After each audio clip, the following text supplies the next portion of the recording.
afsnit skal vi følge Marie og Lotte. Lotte har stadigvæk problemer med Patrick, men er ved at få styr på hende og Mikkels hverdag. Det er jo bare, jeg følte bare, at han støttede mig nok under graviditeten, og altså, han var også lige sammen med nogle af mine veninder, og så skal vi lige have jakke på, ikke også?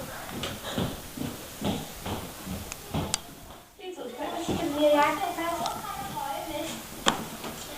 Så. Skal du have på? Lotte følger Mikkel i børnehave hver dag. Det har gjort, at Lotte har fået mere tid, og derfor er hun begyndt at læse og overvejer at starte på sin uddannelse igen. Jeg vil sige det her på.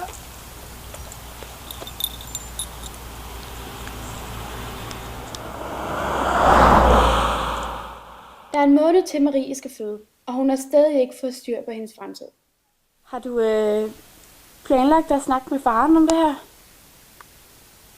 Altså, jeg har taget helt afstand til faren. Han vil slet ikke, han vil slet ikke sige mig mere. Har du fortalt ham, du er gravid? Nej. Hvor lang tid er det til, du skal føde? En måned, siger jeg. Glæder du dig til det? Ja, altså, jeg vil gerne have baby, ikke? Men det der med at føde, det gør mig lidt nervøs. Hvad har du tænkt dig at gøre med babyen, når den kommer? Jeg skal jo passe på den, ikke? Altså, jeg regner med at gøre det selv jo. Fordi at faren er jo skrevet, ikke? Ligesom. Hvordan er det at være enlig mor, når man er teenager? Altså, det er svært. Det er rigtig, rigtig svært, synes jeg. Fordi at det altså også især, når jeg ikke bor hjemme. Jeg bor jo alene, ikke også?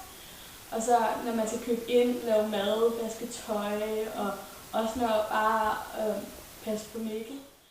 Lotte henter Mikkel efter børnehaven hver dag, efter hun har læst.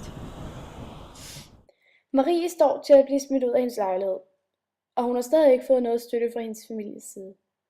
Hun overvejer nu, hvor hun kan bo, når hendes baby kommer. Hun forholder sig dog roligt til situationen, men har mange tanker omkring fremtiden.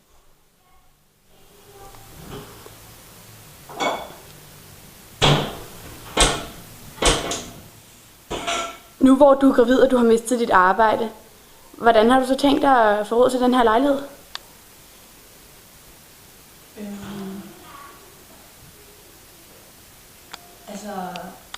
Altså, jeg må ikke bo nu. Jeg ved ikke, hvad jeg skal gøre. Bliver du da smidt ud? Ja, jeg har fået et brev. Jeg håber meget, at mine forældre de kan hjælpe mig lidt, fordi jeg kunne ikke opfostre børn med glæde. Har du ikke nogen andre steder at bo?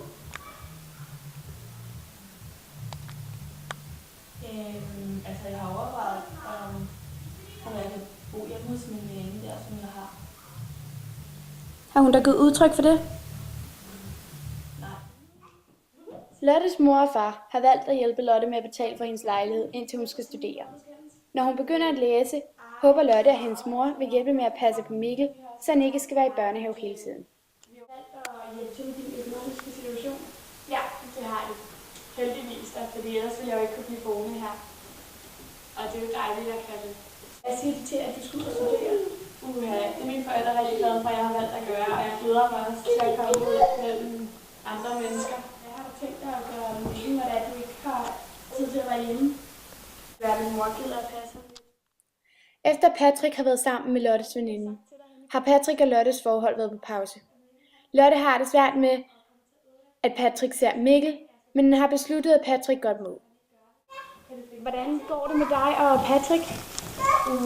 Det er jo lidt et anspændt forhold, fordi han vil jo gerne se Mikkel, men jeg vil hellere bare have, at det er bare mig, der ser ham. Så det er lidt svært, og vi bliver nemt uvenner, så det er ikke så godt.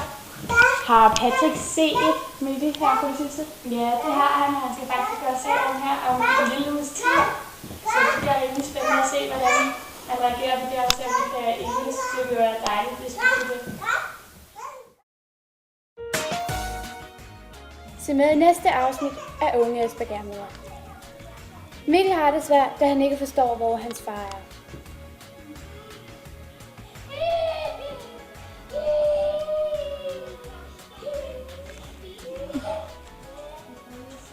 Patrick kommer på besøg for at besøge Mikkel.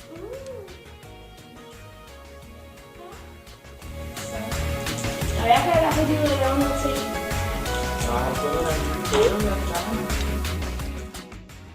Der er en uge til, at Marie skal føde, og hun står stadig uden bolig, og hun ved stadig ikke, hvad det er, hun skal gøre. Hvornår er det så, du skal føde nu? Jamen, jeg er sammen første dag. Jeg glæder mig. Jeg skal på hospitalet i morgen. Har du stadigvæk ikke fundet ud af noget med din boligsituation? Altså, jeg er ved at flytte ud nu, men nej, ikke nu.